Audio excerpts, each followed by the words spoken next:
All right, family, welcome back to SEL and EDU. I am Craig, and we have Krista here. Krista, how are you doing? I am fabulous tonight. We are in a room with Dr. Felix Yerace and just laughing it up. And I cannot wait for our listening audience to meet him. Oh yeah, absolutely. He is donning just a beautiful like shirt that I think we, might want to put out there into the atmosphere. Make kindness normal. I can't wait for Dr.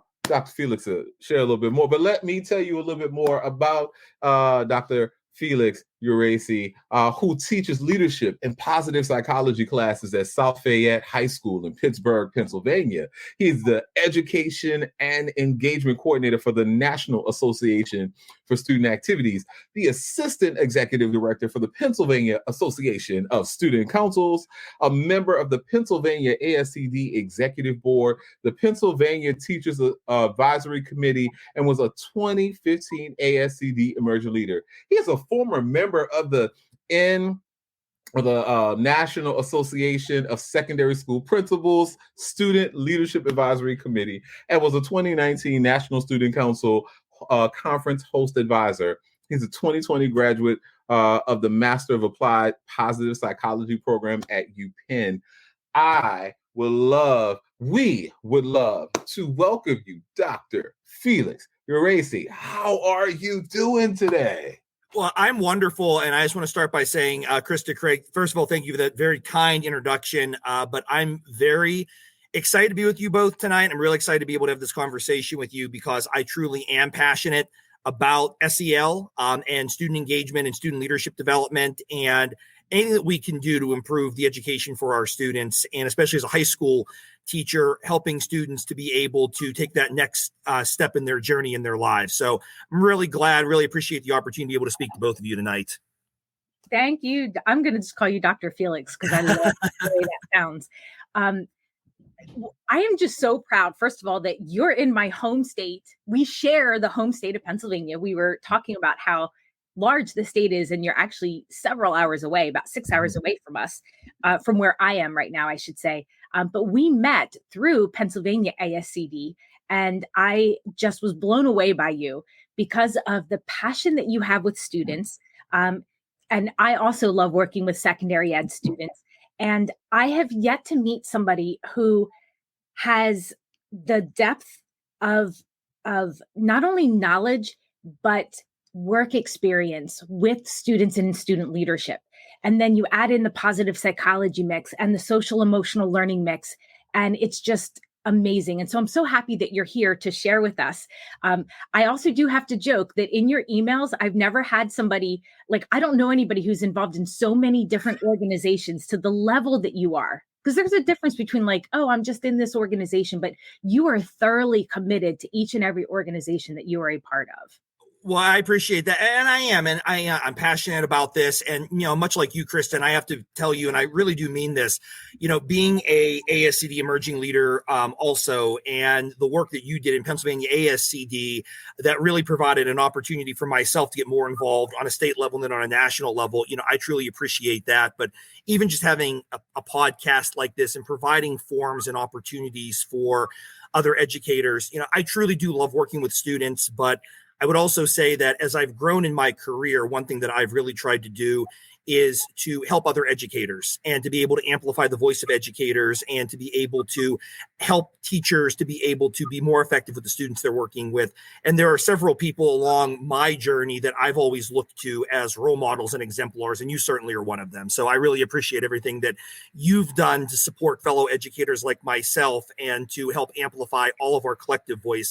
And I would just like to add, as a fellow social studies teacher, I've always felt that you were a kindred spirit with me also. So, like I said, I'm just really excited to be able to share, the time here on this podcast with you and with Craig is also. Yeah. And so let's dip into, and thank you for those that there's really nice thoughts and sentiments, because I like look to your social media. I look to your Facebook, because I absolutely love what you post, and it just resonates with me so much. And because you live social emotional learning, you live positive psychology and leadership.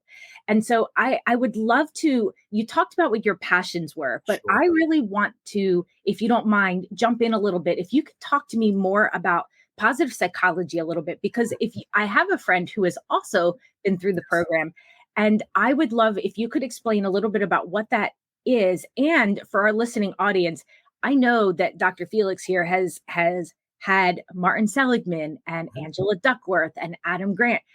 You've had opportunities to learn from them, and I would love to know if you could share more about positive psychology and the role that learning has played in your interactions with students and with educators. Yeah, no, I would definitely love to share with your audience. And I think that for me, that was really one of the major reasons why I wanted to come on the podcast today, was be able to share some of that and spread the word of positive psychology. Positive psychology, the founder of positive psychology is considered to be Martin Seligman, who is a professor at the University of Pennsylvania and was somebody who was involved in teaching psychology and doing research in psychology. And Dr. Seligman has published over 30 books and is one of the most cited psychologists in the 20th century. But after doing psychology for as long as he did, one of the things that Marty said was, I've worked with disease, I've worked with pathology, I've worked with illness. There has to be more to psychology than just that.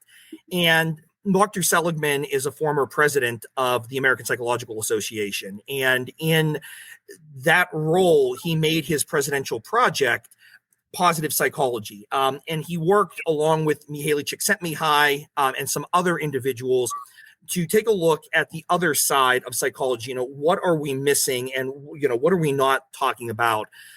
I know for myself, what really helped to get me into positive psychology was becoming a Clifton Strengths coach. And Clifton Strengths comes from Don Clifton, who was a professor at the University of Nebraska.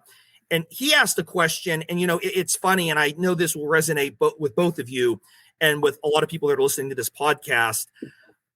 I was at a training. It was down in Nashville. It was in a conference room, much like the room I'm currently in right now. It was very cold. So, I was bundled up, and I was listening to this presentation, and this slide came up in this PowerPoint deck, and it was a question from Don Clifton. And the question was a very simple one, but it was a very profound one. And, I don't want to oversell this, but in many ways it did change my life. And the question was, what if we stopped looking at what was wrong with people and started focusing on what was right with people?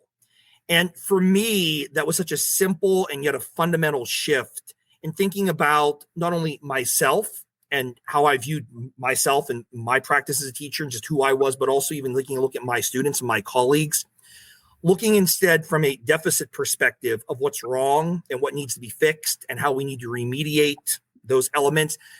And instead, what's right with people? What are they doing that's positive? What are they doing that's good? What are the strengths they already possess? And how can we amplify that? And how can we really build upon that? And that was really what got me on the path of positive psychology. That was a very similar question that Martin Seligman asked as well. And really, when we talk about positive psychology, what we're looking at is human excellence. And we're looking at optimizing the human experience and human lives. And the term that we oftentimes use in positive psychology comes from Aristotle, and that term is eudaimonia. When Aristotle talked about eudaimonia, the direct translation from the Greek to English is happiness. But when Aristotle talked about eudaimonia, he wasn't talking about happiness as we understand it. What he was really talking about was human flourishing. And he was really talking about how can people flourish? How can people live their best life, their optimal life? And that really was what positive psychology is all about. And so one of the analogies that we use in positive psychology is, as Martin Seligman tells us, wellness is not the absence of illness. And so if you think about somebody who's suffering from disease or suffering from pathology, or somebody who needs interventions, need help, if you think about them on a number continuum from, say, a -10 to a +10, if I can move somebody from a -4 to a 0, I made a dramatic improvement in their life. I definitely helped that person. And the reality is that mainstream psychology or business as usual psychology from the end of World War II, really through the end of the 20th century, was really focused on disease and pathology. How can we help move people? And again, it really did start with funding at the end of World War II. How can we move people who are suffering from the traumas and the horrors of the war from a -4 or -5 to a 0? And we've made tremendous strides in psychology as a result of that. We can now diagnose 14 different illnesses and ailments. We've been able to treat millions of people around the world, and we've been able to alleviate the suffering of millions of people. And that's tremendous, and that's phenomenal. And we need to keep being able to do that. But again, as Martin Seligman said, wellness is not the absence of illness. If I can move you from a -4 to a 0, that's great. But I don't know anybody who I've ever met that wants to be at a 0. And when we think about people who are at a 0, we oftentimes, the term that we use, and you had mentioned Adam Grant. Adam Grant had an editorial in the New York Times last year about this. People are languishing. They're not suffering, but they're languishing. They're just kind of there. They're just kind of, they're surviving. They're getting along. They're not living their best life. They're certainly not flourishing. And so in positive psychology, what we really focus on is, how can I take somebody at a 1 and move them to a 3? How can I take somebody at a 2 and move them to a 5? And so what we're taking a look at in positive psychology is, what are the tools that we can use that psychology has identified that are scientifically backed, that are rooted in research, and that we can use with people to move them from a 0 or a 1 to a 3 or a 4 or a 5, and move them from languishing to flourishing. And that really is the goal, and that really is the purpose of positive psychology. I love that you referenced that Adam Grant article, because I read that, and what resonated with me on that is one of the things he talked about was scrolling, like that doom, not just doom scrolling, but like, I don't know what to do. I'm not motivated to do anything, but I'm just going to kind of scroll and like look through Facebook and social media. And how do we kind of get ourselves out of that rut in a way? Because it's bad, but it's not great. Absolutely. Absolutely. And that's something that I talk to my students about. And so something that is really important to us in the University of Pennsylvania program, and something that I reinforce with my students, is the class that I teach is actually not positive psychology. The class that I teach is applied positive psychology. My degree is not in positive psychology. My degree is in applied positive psychology. And we talk a lot about willpower. We talk a lot about habits in positive psychology. I'm sure that both of you are familiar, and I'm sure many of the listeners are familiar with Laurie Santos, who's a professor at Yale, who has the Science of Happiness podcast, which is one of the most popular podcasts on Coursera. And one of the things that she talks about in her podcast is the G.I. Joe fallacy. So if you remember in the 1980s, there was the G.I. Joe cartoon, which I'm sure many of us grew up with. And, during the G.I. Joe cartoon, there was always that PSA, and there'd always be one of the kids that was doing something that was potentially dangerous or bad. And one of the characters in G.I. Joe would come in and they would tell them, what not to do. And they would say, thanks, Joe. And they would come in and they would say, the more you know, and knowing is half the battle. And that's the G.I. Joe fallacy. One of the things that Laurie Santos talks about is, it's not that knowing is half the battle.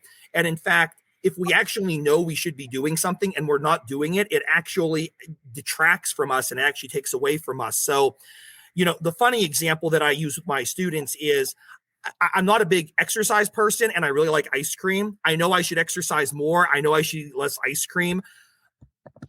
I sometimes have difficulty doing that. But Krista, one of the things that you mentioned that I always mention with my students is, we talk about social media, and we talk about the toxic impact of social media. And we talk about how social media, especially for teenage girls, can be very detrimental.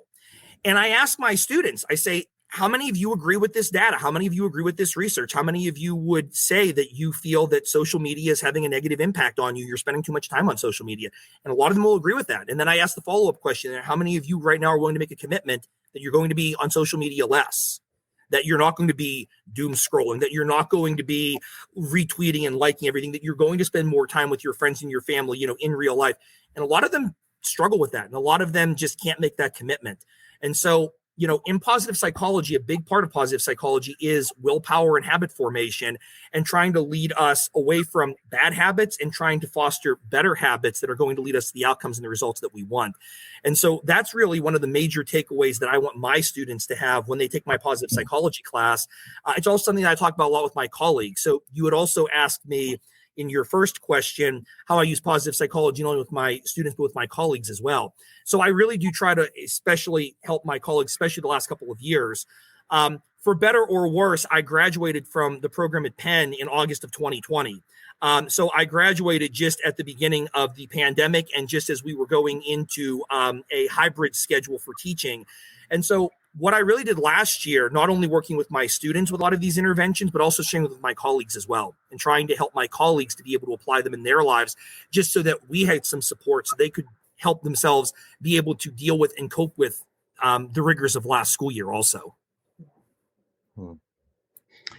I would like to, I guess unpack a little bit of this. I think, when we think about human excellence, I think that we also recognize that there's a fragility to our human spirit that it rises and falls with the emotions that one feels. And we also think about, whether or not it's a skill versus will. And there's just so many different elements that, could be unpacked, but we have very limited time.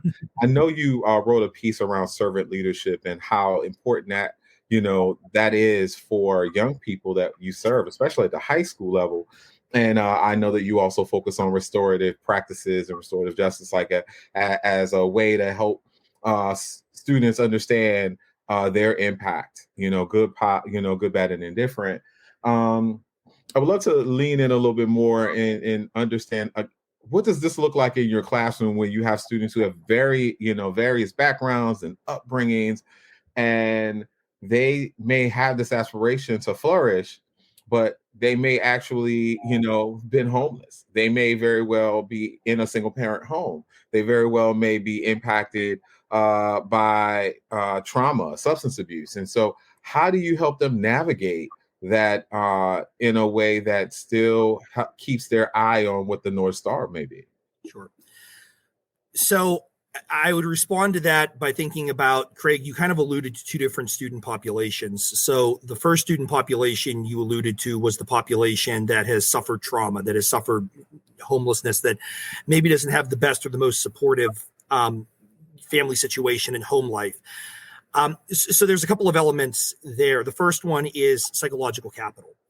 And when we talk about psychological capital, we oftentimes use the HERO acronym. And there are 4 elements to psychological capital. So there's hope, there's efficacy, there's resilience, and there's optimism. And so one of the things that I try to do when I work with students, and one of the things that I teach students, is how can you foster elements of psychological capital? So how can you become more resilient? And again, like you said, we have limited time here. I would encourage the listeners here in the audience. There's a wonderful book by Southwick and Charney on resilience. Also, Karen Ravitch, who's the director at the Penn Resiliency Center, has a really good book. And the Penn Resiliency Center has a lot of really good resources about teaching resilience skills in students. And one of the things that we know, and it ties directly to social emotional learning, is what are the relationships you have with your peers? What are the relationships you have with adults? And one of the things that we know that's really critical for students is if they have one caring adult in their life, hopefully it's a parent or a family member, but if you have that one caring adult, and oftentimes for students, it is a teacher, how can that relationship that you have with that individual, how can that guide you? How can that help you? Something else we talk about, and this ties directly into both learned optimism and hope theory, is your ability to be able to envision yourself in the future when you know the future is going to be better. So something that we talk about from resilience studies is the Stockdale paradox. And this comes from Admiral James Stockdale, who was a prisoner of war during the Vietnam War. And the Stockdale paradox is the contradictory recognition that on one hand, yes, things in my life are very poor and very negative right now. But the contradictory realization is it's not always going to be this way, that at some point in the future, things are going to be better for me. And so being able to foster hope and optimism in our students, and using some of the research that's come out about hope theory from C.R. Snyder, and again, some of the great resilience research that's come out, being able to use that with students. And also one of the major parts of positive psychology, and this is something that really works with both populations, is character strengths. And Martin Seligman has said that character strengths are the backbone of positive psychology, but being able to teach students what their strengths are, and really being able to help students understand not only what those strengths are, but how to productively use them, how to be able to lean in to them, and being able to rely upon our strengths and being able to do so in a productive fashion. The other population that you had alluded to, though, is it's not just students that I teach that have been through trauma and been through adversity. It's also those students who haven't, but it's the relationship that those students have with that other population who has. And so something else that we talk about in my classroom and that I try to teach my students is developing empathy and compassion and perspective taking. And one of the great ways that you can develop empathy and compassion is through perspective taking, but it's also through servant leadership as well. So right now, my students, and again, as Krista mentioned, we are in Pennsylvania. One of the big programs that my students do in my school that I help out with is our mini-thon, which is based upon the thon that's held at Penn State University and raising money for Four Diamonds, which is an organization that raises money for families whose children are combating pediatric cancer at Penn State Hershey Medical Center. So talking about servant leadership and talking about developing compassion and empathy, my students maybe have not had to go through the trauma of illness, although I certainly have had students who have.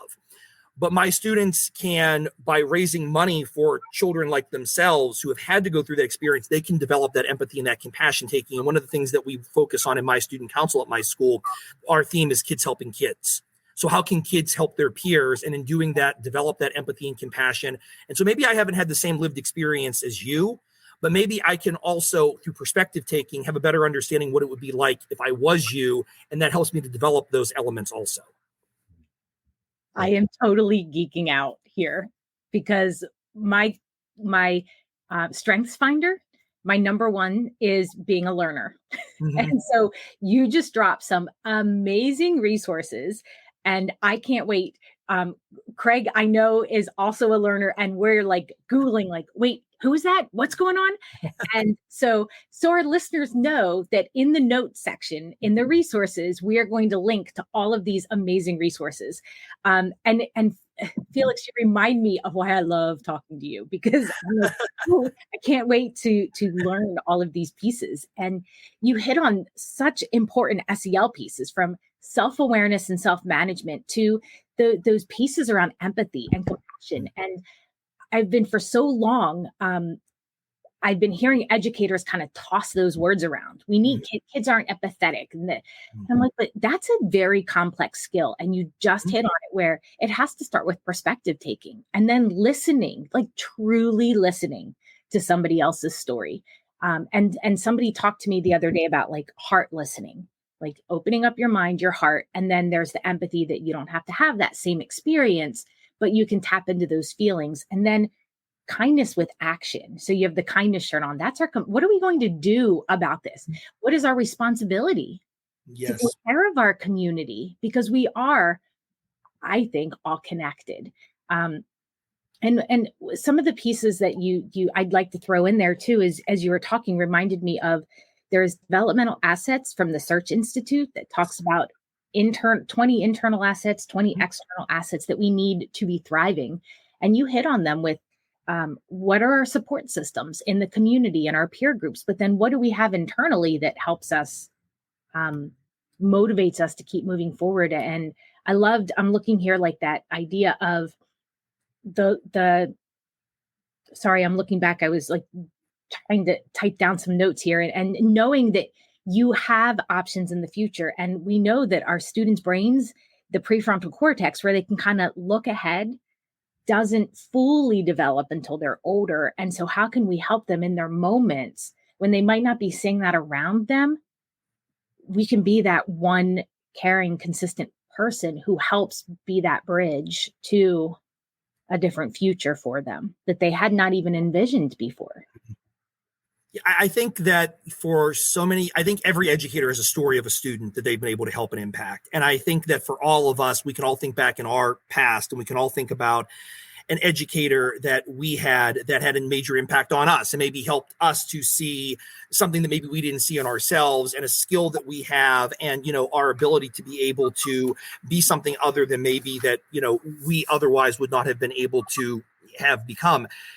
I think, though, just in listening, Krista, to what you were saying, for me, and I think that one of the reasons why I was so excited about coming on the podcast with both of you and talking about SEL is we know as educators, and Craig, I know you have a background in school administration, we measure what matters, and what matters is measured, right? And so, I feel that social emotional education is so important. And yet I feel that for so many people, and especially maybe the last year or so, on one hand, the pandemic has shined a light on why this is so critical.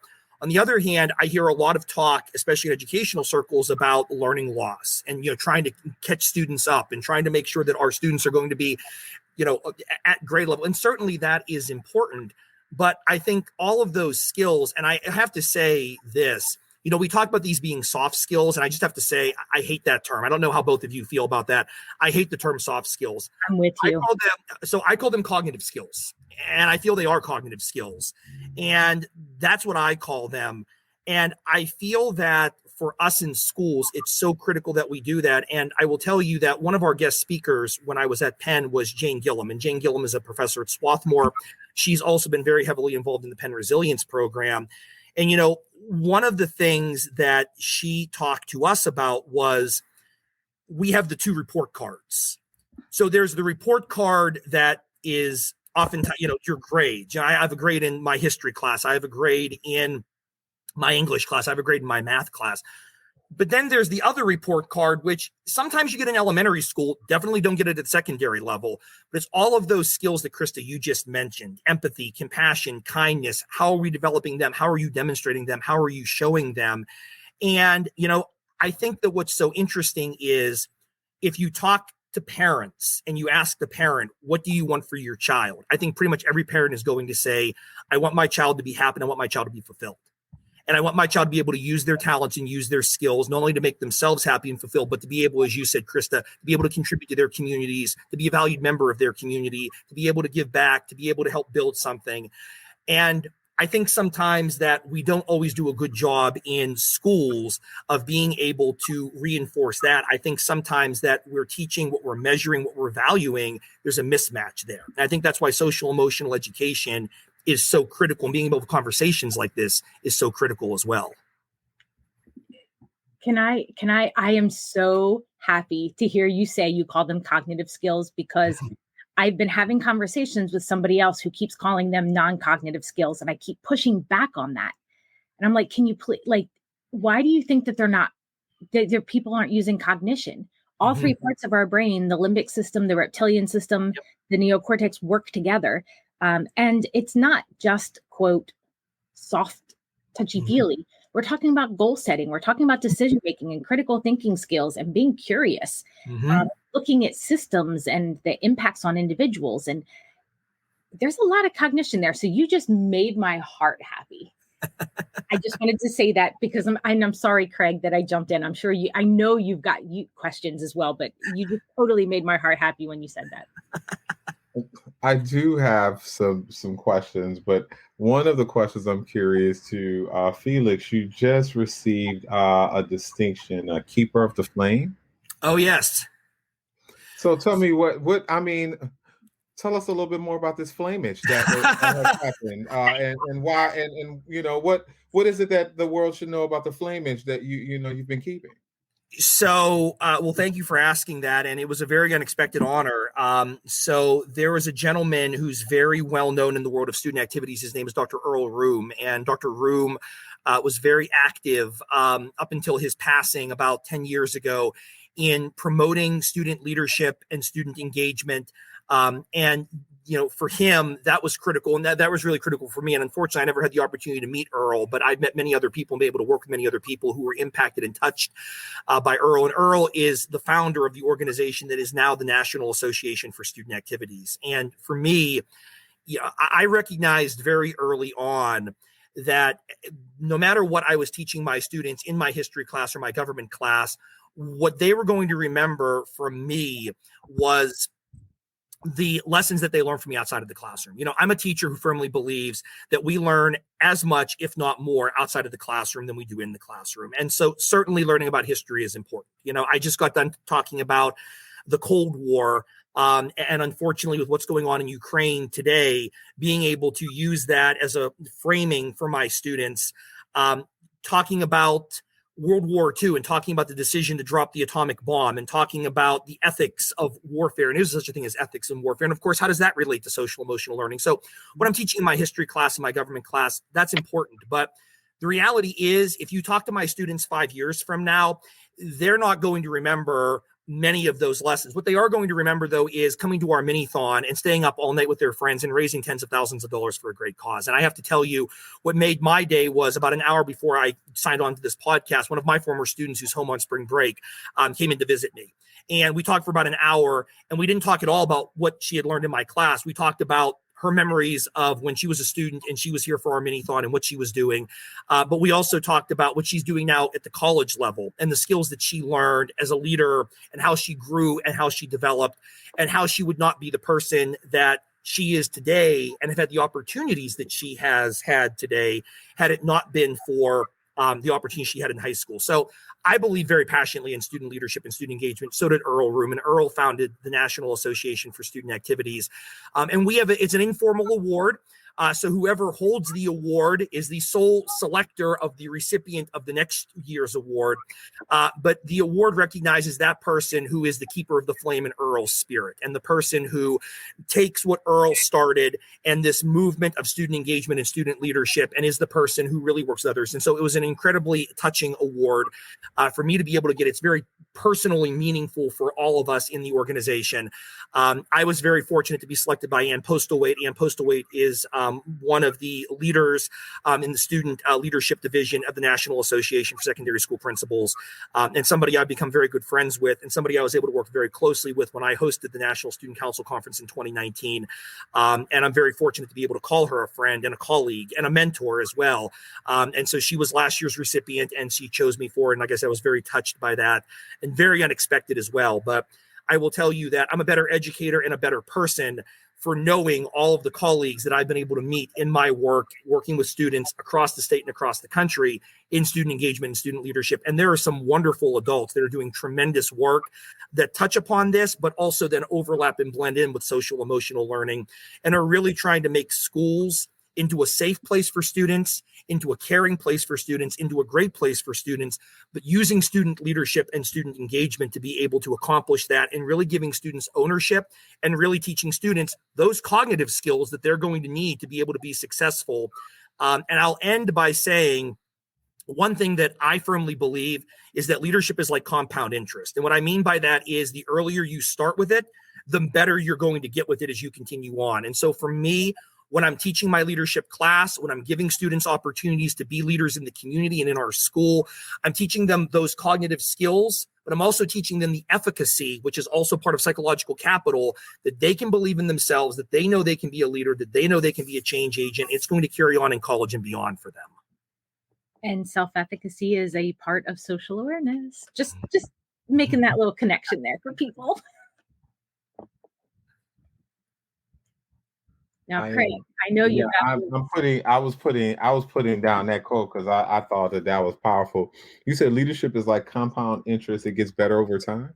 Yeah, it develops over time because again, I think about my students, and I'm very fortunate to be able to teach 2 semesters of leadership classes, and I'm very fortunate through a partnership with the University of Pittsburgh that my students can actually earn college credit through taking my leadership class here at high school. And we've actually been able to work to expand that program. So other high schools in our area are now offering that class through the University of Pittsburgh. But I think about my students who in high school are taking 2 semesters of leadership classes, and then they're participating in my student government, or maybe they're not. I have had students that are volunteer firemen. I've had students who are Eagle Scouts. I had a young lady who was on the Youth Advisory Council for Pittsburgh Cares, which is a community service organization here in the Pittsburgh area. And she was going and she was working with homeless populations on the weekend in her spare time. So you don't have to be in student council to be a student leader. Leadership can look differently depending upon who you are and what your interest is.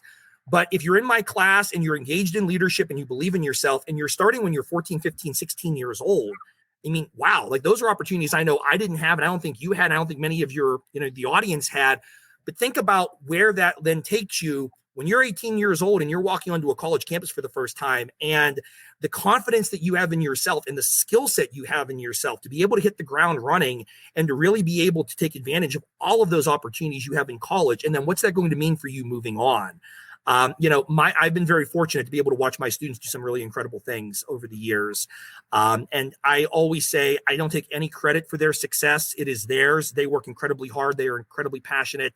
And I am in awe of so many of them. But I will say, if I take credit for one thing, it's creating an environment where they can be successful. and it's opening a door for them. And if I can be the door opener and I can be that person, then, I'm thrilled to be the facilitator. And fortunately, many of my students take it upon themselves to walk through that door and to become incredible and to be able to flourish as well. That was me clapping. If people are like, what am I hearing? I want to stand up and be like, yes. And part of the Search Institute talked about developmental relationships, and it's one caring, consistent person, but the students themselves has said they want people who are going to open doors for them, who are going to be connectors, who are going to show them opportunities. And that, my friend, is what you do every day. And I'm just in awe. That's awesome. Well, I appreciate it. And, one thing that I often have to remind myself is, and this is the flip side of this, is tokenism. And, tokenism is, and one of the things we know about the research in tokenism is oftentimes it's adults that are very passionate about student engagement, but they only give student tokenistic ways of being able to be engaged and being able to be involved. And so one of the things that we also know is that, and I talk to, and again, in my role with the Pennsylvania Association of Student Councils, I come across a lot of adults, and I come across a lot of adults. They're very well-meaning. They are passionate. They are caring. But their vision of student leadership is one where students are on the periphery. And their vision of student leadership is one where students learn by observing the adult doing the work and the adult being engaged. And that's not what I believe student leadership and student engagement is and what it's supposed to be. And that's not how people learn. We know that's not how people learn in a normal classroom. That's certainly how people develop leadership skills and leadership abilities as well. So, the flip side of that is when you talk about giving students opportunities, you really do have to be willing to give students real and authentic and meaningful opportunities. And Krista, to what you were saying, it does have to be real and authentic. And it can't be something that's imposed by the adults. Because I've seen that and it doesn't work, because students are not interested in being told what they should be doing, what they ought to be doing. They're not interested in being told, well, this is a leadership experience that I've set up for you and I've determined for you and I've pre-planned for you and you're just going to go through it. They're not interested, and nor should they be, quite frankly. We're not interested in it as adults, and students shouldn't be either. If it's going to be meaningful, it's going to be authentic. It has to come from them. It has to be their passions, their desire, their vision. And for my students, the reason why they are so bought into events like our mini-thon and the other projects that we do is because it is theirs, because it was their idea, because they're the ones who are leading it, and they know the success or failure of it is going to come down to them. It is a real, genuine, authentic leadership experience. And fortunately, I'm at a school and in an environment where we're able to provide students those types of opportunities, and they flourish as a result and they grow as a result. And that is critical as well. As you said, Krista, it's not just the adults, also the entire environment. It is the entire community working together to give students those real opportunities. But as you said at the beginning, truly being willing to listen to students, to hear students, and to act upon what students are saying they want and they need. Craig, this reminds me a lot of you as a leader as well in the schools that you've worked in. I see a lot of synergy here and a lot of very similar mentality and approaches to working with students at two different levels, because I know you worked with the younger kiddos and Felix is working with the high school students. Yeah, you're very kind. I recognize that, this is hard work. It is hard work and mind, mind, body, soul connection. There's a lot that you have to facilitate every day. And it starts with us first. We have to find ourselves centered and focused and understand that there's something bigger and greater. And that has a lot to do with the human spirit. And if we can center all of the work and the conversations on how we connect from human to human in whatever ways we can, I think that we are better for it. And reminding young people and the older folks around them that, hey, this is an opportunity for us to help nurture and grow them and have them get curious about how they think, how they show up and navigate things. But that if they are, if they do really well to model the kinds of characteristics that we all truly believe in, then the world will be greater for it. And so I know I am greater because I have, a couple of really great role models here with both you, Felix, and Krista, and continue to learn, grow, and see how our world can move. As I think about that mini-thon, looks like there's going to be some dancing and stuff that's going to happen. It's a long night, but it's an incredible night. And to see the students, when you see that work pay off and then they're able to experience that and be there and be with their friends and see the success that they have earned, it's phenomenal. It's incredible. And I'm humbled to be able to say them a part of it. And it is. I look at what my students do and I look at the support they provide each other, the support they provide members of the community. They are phenomenal, and I'm better for knowing them. I am. Wow. Well, Krista, we have to let Dr. Felix, go at some point. We have to. Because I'm like, just for a moment, we can catch her and hug on him and hold him. Yeah, or come back again so that we can keep digging into the layers and ask more questions. And I do hope that you'll join us again, because I have so much more I want to learn about the hope theory and Stockdale paradox and talking about resiliency and supporting our students so they know they can go in whatever direction they want and will have success, and we'll be there supporting them along the way. And so if you had to think of one piece of advice or takeaway you would give to our listeners out there who are in education looking to support students, whether they're in kindergarten or middle school or high school, what is one thing that you would recommend or that you would like to leave them with? So I think I'm going to cheat, if that's okay. I think I actually would say that I have kind of two takeaways that I would say. And the first one is, for me, when people ask me about my interest in positive psychology, I really do. I oftentimes come back to a quote from Martin Seligman's Flourish. I had known about positive psychology and it was something that I was interested in, but I read something in his book. He was talking about positive education, and the quote was, and I do have it written down here, so I hope you don't mind if I read it. The quote is, I want a revolution in world education. All young people need to learn workplace skills, which has been the subject matter of the educational system in place for 200 years. In addition, we can now teach the skills of well-being, of how to have more positive emotion, more meaning, better relationships, and a more positive accomplishment. And schools at every level should be teaching these skills. And I think for me, what I keep coming back to is we have so much research, we have so much data, it's grounded in science, we know that it works for everybody, not just students, but everybody to be able to lead better and more flourishing lives. And we have the capacity to be able to implement these in schools. And in his book, Martin Seligman talks about Geelong Grammar School in Australia. But we can find examples much closer to home. So again, in Pennsylvania, where Kristen and I are from, the Shipley School in Philadelphia, which is a K-12 school, which is based entirely on a strengths approach and based entirely on using positive psychology, and has truly infused that in everything that they are doing. And, when we take a look at what schools are doing, and we talk about mindfulness techniques with students, and we talk about programs like the Penn Resiliency Project that schools are able to use, it's something that we can do. It's cost effective. We know it has a major impact, not only on well-being, but also on student performance, on school culture, and on school climate. And I'll be honest with you, and I don't think that I'm going too far to say that I really feel this is a moral issue. If we have the tools and we have the knowledge to help our students and to improve not only their learning, but also their lives, and we don't take full advantage of that knowledge and these resources, then what does it say about us as educators?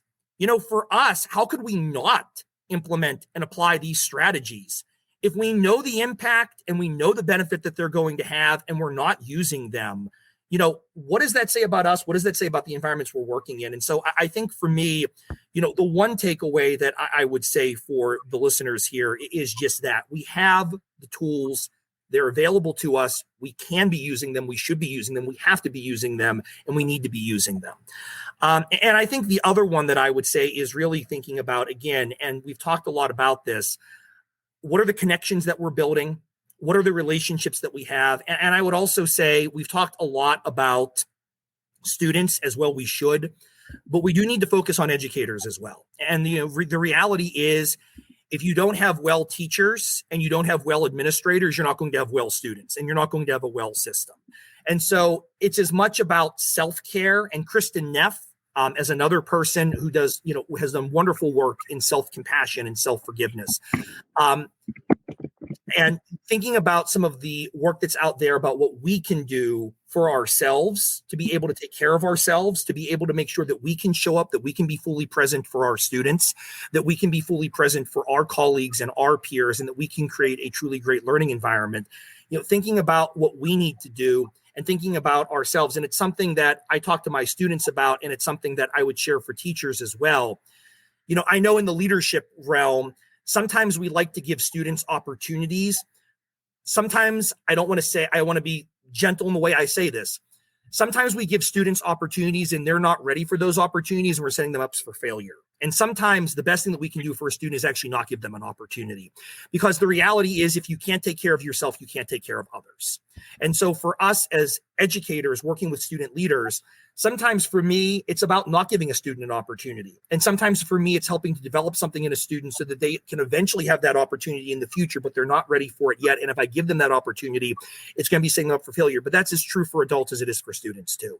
And it's about being able to think about taking care of ourselves and taking care of our colleagues and our school leadership so that we can be here and we can take care of our students and we can be present for them and we can meet them where they need. So that would be the other takeaway that I would have for everybody as well.